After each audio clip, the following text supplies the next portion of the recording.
Olá, alunos, bem-vindos a mais uma aula de superestrutura ferroviária.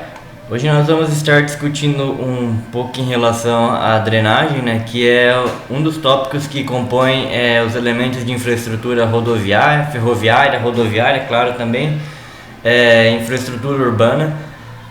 Mas a gente vai estar trabalhando a aplicação dele em elementos ferroviários. Bom, não existe uma grande diferenciação entre a sistema de drenagem rodoviária e ferroviário. Basicamente eles são os mesmos, né? Usamos critérios de dimensionamento idênticos para ambos, afinal a gente está trabalhando com a capacidade drenante que você vai ter numa via, e basicamente ela leva em consideração alguns fatores, como elemento da via, né, elevação dela, inclinação dela, relação com, por exemplo, o material que é empregado nela, que geralmente as valetas e bueiras são feitas de concreto armado, ou mesmo podem ser naturais, né, feitos com solo compactado. Mas a relação de, por exemplo, de curvas de intensidade, duração e frequência, intensidade da chuva, tempo de recorrência, tempo de que a água vai ficar empoçada ali, basicamente a mesma coisa para qualquer tipo de drenagem que você estiver dimensionando. Afinal, se você construir uma rodovia do lado de uma ferrovia, você vai ter a mesma quantidade de chuva que vai estar ocorrendo naquela localidade. E mesmo dentro de macro regiões, como você pega, por exemplo, Sinop, você pega o setor industrial norte, setor industrial sul, ou pega o Jardim Imperial ali, basicamente dentro, como é constado com uma macro região, dentro de um cenário hidrológico, a quantidade de chuva que atinge todas as regiões que eu citei, toda a cidade de Sinop, é tida como a mesma. Não tem a variação, digamos, de cunho hidrológico, de cunho de cálculo, né? Basicamente você vai dimensionar qualquer região que você pegar no município, numa super região assim, vai ser a mesma.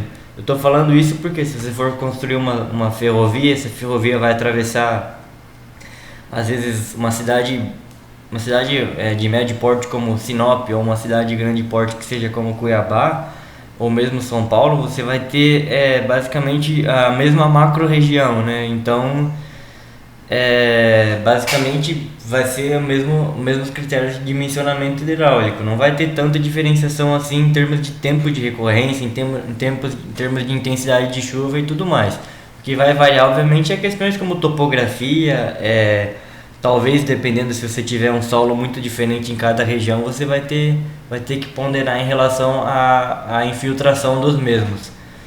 Bom, mas continuando a questão do dimensionamento hidráulico, a gente tem aqui nosso referencial. Agora a gente vai trabalhar bastante com esse manual do DENIT aqui, eu até deixei ele aberto.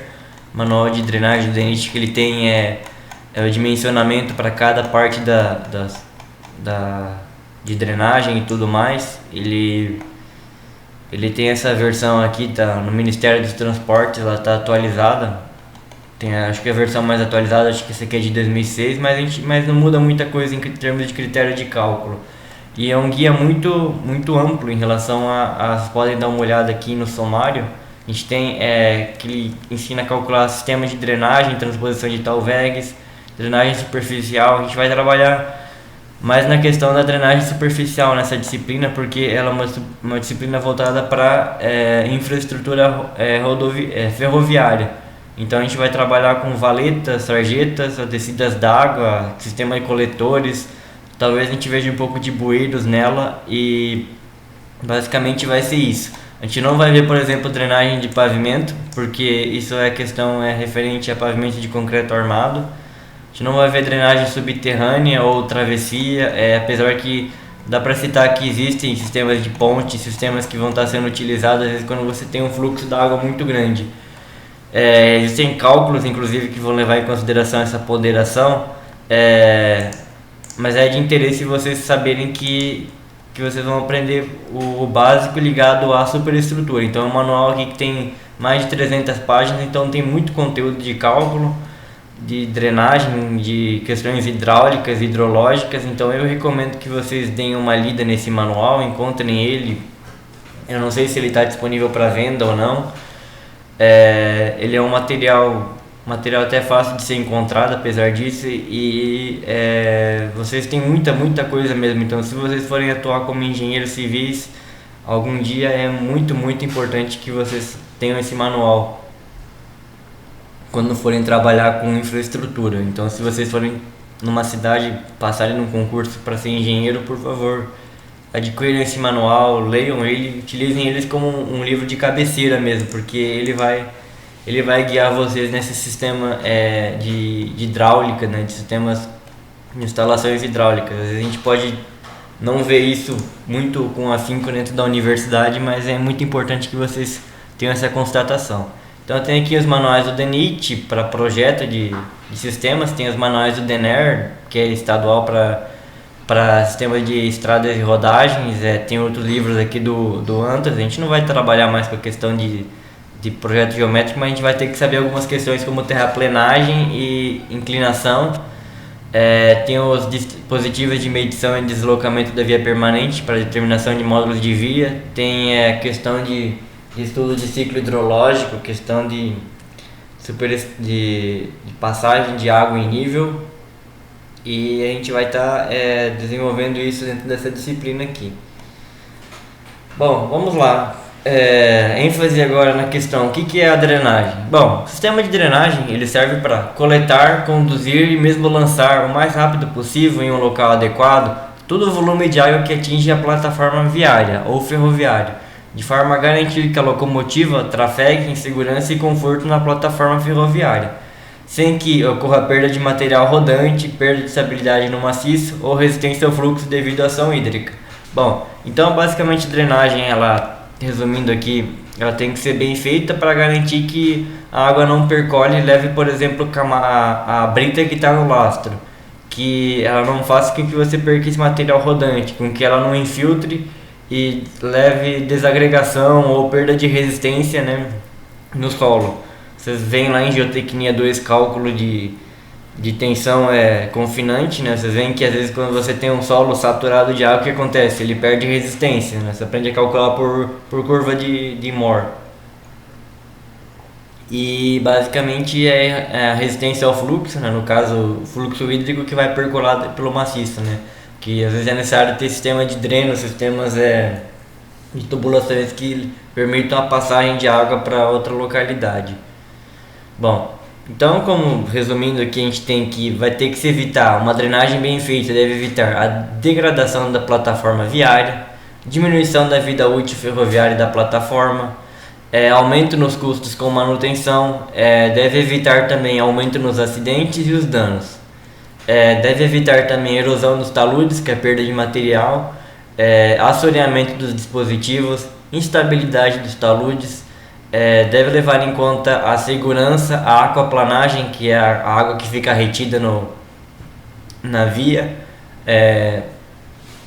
redução da visibilidade, isso aqui é só mais quando está acontecendo uma chuva muito forte, né, e tudo mais, empoçamento de água e o alagamento da plataforma. Então, a gente tem aqui uma imagem de um corte de uma superestrutura, a gente tem as camadas aqui e as zonas de percolação. Basicamente, a gente tem as saídas aqui que vão estar levando para as sarjetas, né, para o sistema coletores. A gente tem aqui as camadas e notem que tem uma inclinação de 3% aqui do subleito, que é para garantir que toda essa água percole corretamente pelo sistema, né? Então a gente tem camadas compactadas aqui, mas elas devem permitir que, se tiver água no interior, ela deve ter a passagem para fora.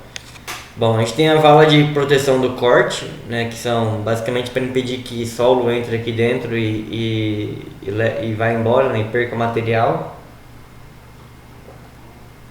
Não podem perceber que é necessário respeitar uma altura de solo que você vai ter aqui, a montante, né, para impedir que que seja levado junto e acabe tampando aqui a saída de água. A gente tem a imagem aqui mostrando algumas questões, né, para a inclinação, a base, a altura e do material. Bom, aqui a gente tem duas vias, né, as duas vias estão bem bonitinhas, aqui dá para ver nas imagens. tudo bem compactado e o sistema operante tem que estar adequado para levar embora a água, né? Levar embora essa calha e tudo mais. E tem essa muretinha aqui de concreto que funciona como uma valeta que vai estar levando embora a água e aqui tem um sistema, né, que vai estar percorrendo a água nesse sentido do grade aqui. Que tem a parte da execução da obra, né? Aqui está mostrando que ele já a ferrovia tá feita, né? Tá se fazendo agora o dispositivo de drenagem ferroviária. Aqui ele está mostrando alguns problemas na drenagem da via, ela está empoçado de água já na altura do dormente, né? Um problema. Aqui tem a imagem entre essa olha só o que a água fez aqui. Isso aqui é o lastro, isso aqui é o dormente. A água veio e levou parte do lastro, ó. Daí tá tendo esse gap aqui que é uma passagenzinha, né? Um buraquinho entre o lastro e o dormente, ou seja, o efeito da água na superestrutura. Então a gente tem aqui o fluxo de água, né, que vai percolar pelo solo, e algumas questões que devem ser levadas em consideração essa percolação hídrica, que pode levar, por exemplo, rompimento da estrutura, né? Deve sempre quando necessário, calcular essas curvas aqui como que a água vai estar desenvolvendo no maciço do solo. Isso aqui vocês veem em Geotecnia 3, né? Como calcular essa ruptura que pode estar acontecendo principalmente em barragens de terra, né? Basicamente o mesmo sistema de cálculo. Então aqui a gente tem mais uma vez frisando a forma de ruptura por cisalhamento do subleito, que é quando a água infiltra, né? Infiltra aqui, afeta o subleito, faz com que ele perca resistência, perca material. Aqui nós temos alguns problemas que devem ser levados em consideração na drenagem superficial, que é filtração por trincas que a gente pode ter, trincas no caso do lastro, né, que você tem, por mais que ele seja camadas de britas compactadas, podem ter juntas localidades que podem transpor água para o interior. Nós podemos ter também a deterioração funcional e estrutural do pavimento, no caso estruturas de concreto e tudo mais, e podemos ter um bombeamento, que é quando para pavimentos rodoviários mesmo, que fala que você vai ter essa percolação de água por dentro da rodovia, por exemplo, ela vai gerar trincas, vai gerar fissuras e vai funcionar como uma camada de água. Às vezes você tem uma trincazinha que ela percorre todo o pavimento e num sentido vertical, né, transversal, e isso vai gerar esse acúmulo de água nesse pavimento, no interior dele. Então, problemas que nós podemos ter deterioração funcional e estrutural do pavimento, perda de suporte do subleito, recalque e afundamento na plataforma. E aqui a gente tem um sistema, uma imagem resumida mostrando pela Valec, né, os sistemas que você tem de retirada da água. Aqui a gente tem o pavimento, certo? Aqui a gente tem a inclinação dele e aqui nós temos uma descida de água em escala, né? Aqui no caso a gente não tinha isso aqui, ó, nessa imagem aqui. Era a descida lisa, né, do pavimento, mas dependendo da quantidade de água que você tem, você vai precisar desse sistema aqui. Na verdade, esse sistema ele é colocado quando você tem um trecho topográfico num nível muito alto, e essa água aqui ela pode descer aqui, gerando uma série de prejuízos. Vamos supor que você tem aqui, às vezes, aquela altura, como a gente tinha falado, que pode chegar até 40 metros a altura da superestrutura, toda ela. Então, da camada superior até uma camada inferior de solo aqui, a gente vai precisar colocar alguns sistemas que vão garantir que essa água passe por aqui, e a energia dessa água, né, a energia potencial gravitacional que vai estar atuando na água em relação à altura, vai gerar com que ela ganhe muita velocidade, ela ganhe muita força, e pode ocorrer perda de material aqui. Então, basicamente, são colocados dissipadores em concreto armado que vão levar essa água embora. Esses dissipadores não estão presentes em cada metro da via, né? Mas eles são, às vezes você tem uma estrutura aqui, ó, como uma valeta, né?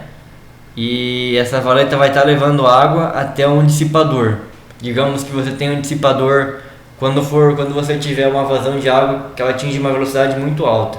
Então não tem digamos, uma formulazinha assim, colocar uma descida d'água a cada 5, 10 metros. Não, é cada vez que é necessário, cada vez que você percebe que você tem uma vazão muito alta e uma velocidade muito alta na região.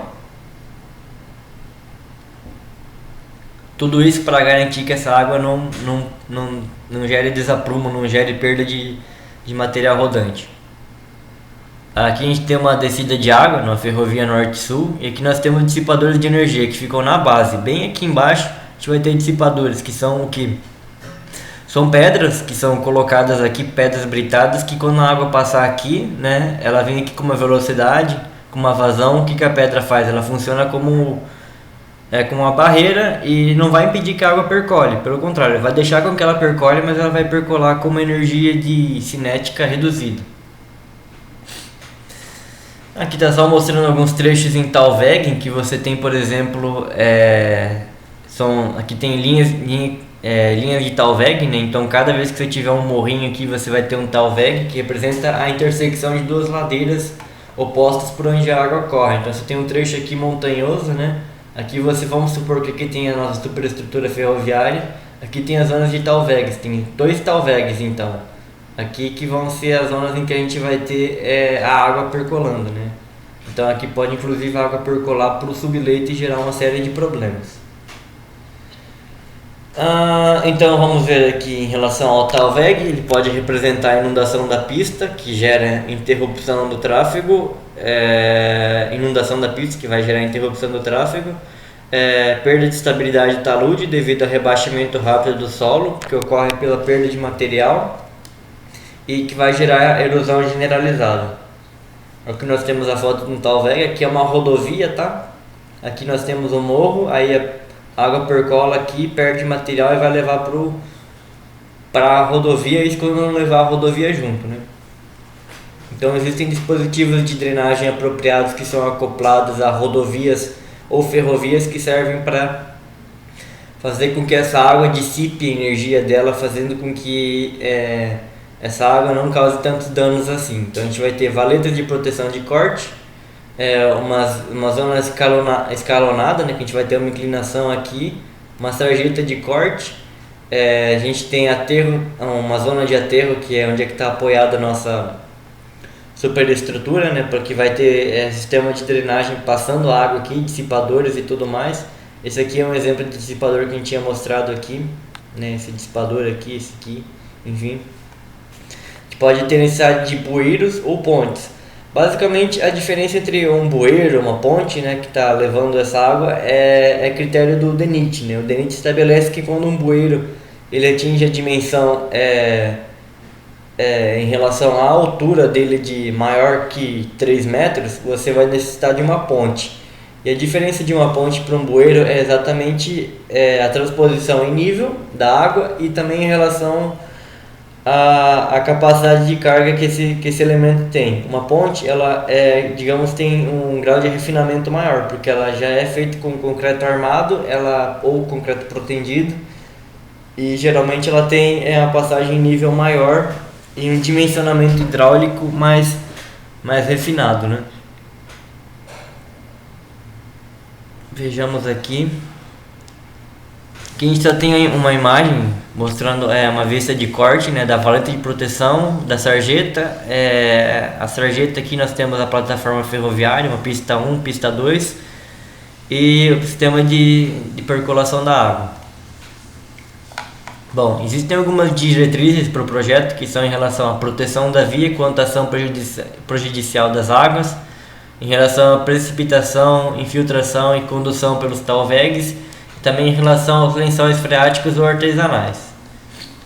Então a gente tem drenagem e transposição de Talwegs, que o objetivo é eliminar as águas pertencentes à bacia que, por imperativos hidrológicos, devam ser desviados para não comprometer a infraestrutura da ferrovia. Então a gente tem dispositivos como bueiros, pontes e pontilhões. Esse Talweg aqui, entenda ele como sendo a maior distância entre dois pontos alagados, né? Então você pensa num lago, né? A maior distância que você tem de água de um ponto até chegar do ponto que você tem de solo até um outro ponto do solo, que você tem uma linha d'água, é esse Talweg. Então você tem um rio, uma canaleta, uma bacia hidrográfica. Então o maior ponto de distância que você vai ter dessa linha até a outra é o Talweg. É o maior comprimento que você tem de água escoando. A drenagem superficial, que tem o objetivo de interceptar e captar, conduzindo o deságue seguro dessas águas provenientes de suas áreas adjacentes, e aquelas que se precipitam sobre o corpo estradal, resguardando a segurança e a estabilidade, além de buscar minimizar e dar manutenção e conservação da via. Então a gente tem alguns dispositivos aqui que são para drenagem superficial, como valetas, sarjetas, descidas d'água, caixas coletoras, bueiros, dissipadores, corta-rios e drenagens de alívio de muros de arrimo. Drenagem subterrânea ou profunda, que tem o objetivo de interceptar e rebaixar o lençol d'água subterrâneo para impedir a iminente deterioração progressiva dos suportes das camadas de terraplenos. Então, alguns dispositivos temos drenos profundos, colchão drenante, valetas laterais, drenos cegos e drenos verticais. Concepção, quantitativos, projeto padrão, detalhamento, projeto estrutural, de interferência, desenhos e tudo mais. Locação, amarração, local onde é que vai ser feito, como é que vai ser executado. Métodos construtivos, vai ser feito em concreto armado, vai ser feito em solo, solo natural, especificações. Para isso nós vamos precisar de levantamentos topográficos, né? Ou por aviões que vão passar, aerofotogramétricos, estudos hidrológicos ou geológicos, projeto geométrico da via, terraplenagem, pavimentação, aspectos econômicos, visitas aos trechos, equipamentos e materiais e locais disponíveis. Então a gente tem aqui o traçado, por exemplo, do lugar onde é que vai ser feito, né? Pense que a gente ignora essa ferroviazinha aqui que está no desenho aqui só por um motivo de localização, né? Mas na verdade a gente está dimensionando aqui como se fosse para uma rodovia, né? Tem a rodovia aqui e aqui a gente está tendo um estudo de traçado por onde ele vai estar passando a rodovia. Então, ou ferrovia. Pensa que isso aqui é uma ferrovia para essa disciplina. Então a gente tem um rio, tem um traçado e aqui tem um estreitamento, né? Obviamente para economizar material economizar, sei lá, em vez de construir uma ponte bem aqui que você tem um nível do rio maior, né? Aqui a gente vai construir com o nível do rio menor. Então aqui a gente tem as nossas cotas, né? Aqui a gente tem o nível. Pensa que isso aqui é um terreno montanhoso, que são os níveis, a altura que você tem, por exemplo, em metros. E aqui a gente tem a rodovia passando, né? Sempre pensando em cortar, economizar caminho, fazendo por redução de níveis aqui. Os trechos em que ele vai estar passando. Em relação aos mapas, estudos climatológicos, hidrológicos que vão ser extremamente úteis na hora de você saber a intensidade de chuva que vai estar aferindo sobre a sua superestrutura, você pode estar utilizando dados cartográficos, né? Como plantas, por exemplo, níveis que podem ser obtidas pelo IBGE, pela Implasa, pelo IGC, pela ANA, que é a Agência Nacional de Águas no Brasil, também tem bastantes mapas. Você tem mapas que você consegue para georreferenciamento, né? Estudos topográficos e geomorfológicos, né? Formação dos terrenos, geológicos e pedológicos, que seria em relação à formação do solo, hidrometeorológicos e climatológicos, dados pluviométricos ou pluviográficos. Se você obter esses dados aqui, por exemplo, você não vai precisar calcular a sua curva IDH, porque ela já vem prontinha, ou seja, reduz tempo para você. Obras hidráulicas existentes na área, barragens a montante, amortecimento de enchente, barragens ajusante e remanso do reservatório, canalização e drenagem, açudes que vão estar no seu caminho, caracterização física da área, então localização, relevo, tipo de ocupação, cobertura do solo, regiões homogêneas, caracterização do regime climático, variação sazonal, temperatura, evaporação, insolação, umidade relativa do ar, direção, intensidade, duração e frequência dos ventos, número médio de dias chuvosos, que tem classificações de Köppen, histogramas, pluviogramas e tabelas. Estudos de chuvas intensas do regime fluvial, então você vai ter equações que vão estar dando a intensidade, duração e frequência, famosa curva IDF, delimitação de grandes bacias, barreiras orográficas como montanhas, fonte, localização do ponto, período de dados analisados, série histórica disponível, nível, gráficos de intensidade e duração para diversos tempos de retorno, região fluvial de grandes cursos d'água, série histórica de vazões, histograma, fluviogramas e curva-chave. Em relação a essas curvas IDF aqui, eu tenho um exemplo aqui para vocês. Esse aqui é o manual do DENIT, mas aqui a gente tem para a cidade de Cláudia, no Mato Grosso. Eu e o meu grupo fizemos esse gráfico aqui na disciplina de engenharia, não lembro qual era o nome, acho que era tópicos em engenharia civil, uma coisa assim, quando a gente ia na faculdade. E aqui a gente tem a série histórica para o ano, máxima diária anual que a gente teve em milímetros de chuva, a ordem de metros, a probabilidade de água ser acumulada, período de retorno, algumas variáveis que são colocadas aqui já pré-definidas pela distribuição de Gumbel.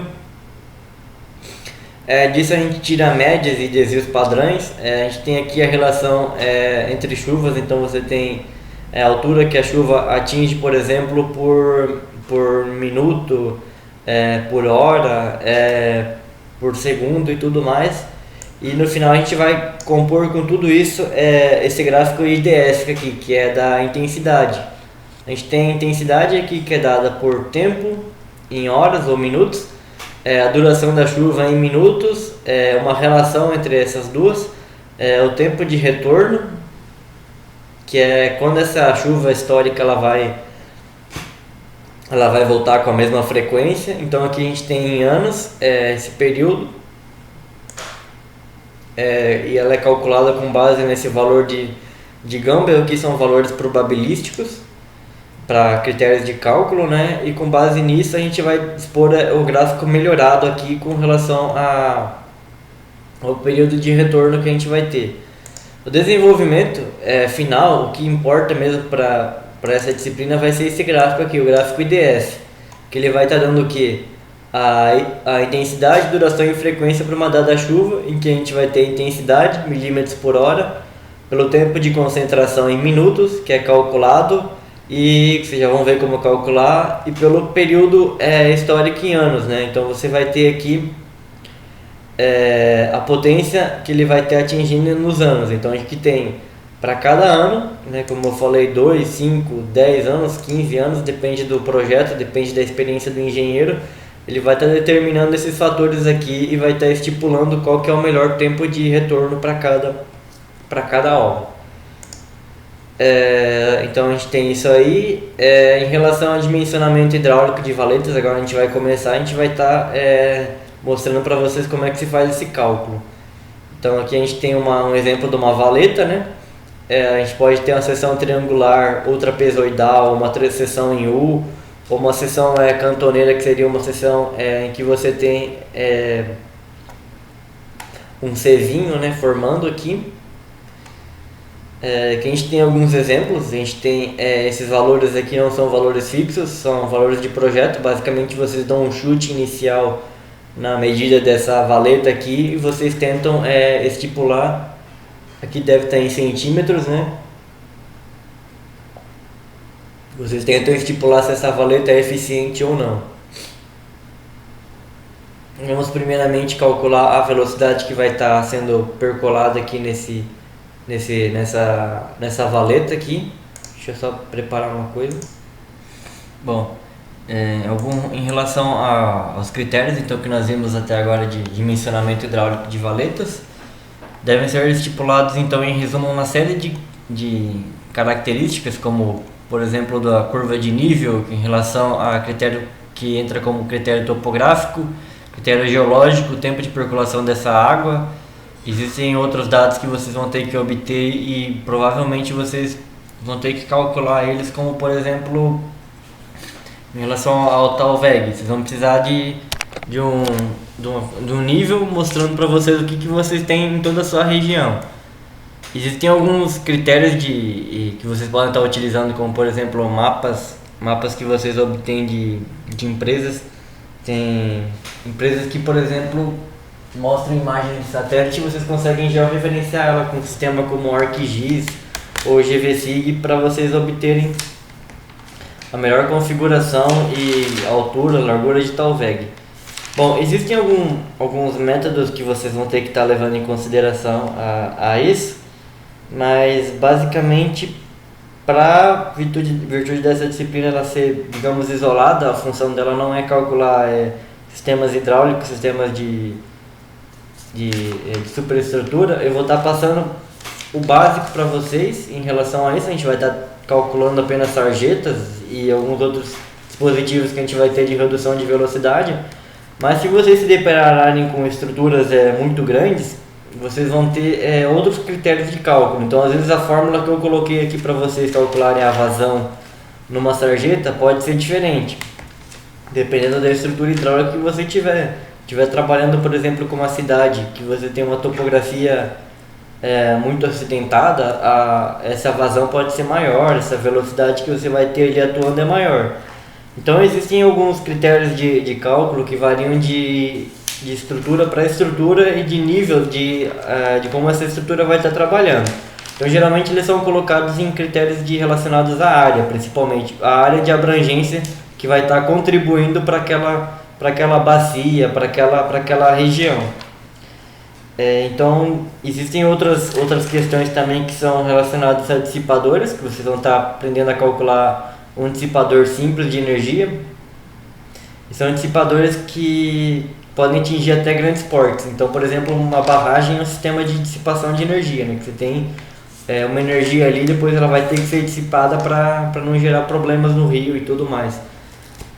Mas a gente não vai estar dimensionando para grandes barragens, a gente vai estar dimensionando basicamente o sistema de dissipador de energia para pequenas barragens.